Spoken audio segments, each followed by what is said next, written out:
Javните предприятия губат енормни количини вода за пиење низ водоводниот систем. Од нив нема ниту едно каде загубата на вода е помало од 40%.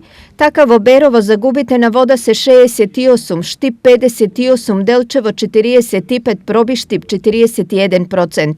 Кај сите нив причините за загубите главно се исти. Посебно во приградските и руралните населени места имаме голем број на нелегални приклучоци, посебно во летниот период.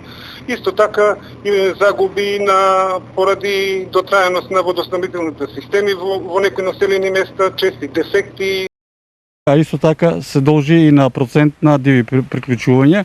Знаете дека лани имавме некоја акција, не вроди многу со плод, но оваа година ќе бидеме многу поактивни околу пронаоѓање на дивите приклучици и исклучување на исти. Апсолутен рекордер кога во прашање е загубата на вода е Кочани, каде исчезнуваат дури 70% од водата. Инаку загубата се дели на техничка загуба и на комерцијална загуба.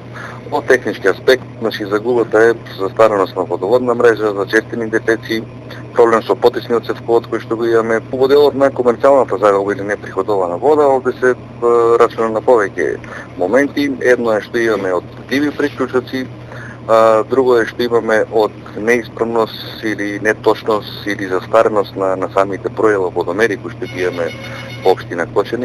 За проблемот со загуба на вода се зборува со децении, но досега загубите никако да се намалат, зашто е неопходна целосна и темелна реконструкција на водоводниот систем. Тоа е долг процес. Ние и уназад може да кажеме да е податок на нови и реконструирани водоводни и канализационни линии имаме, може да кажем до претходната година околу 15.000 метри должина реконструирана и изведба на нови водоводни и канализационни линии.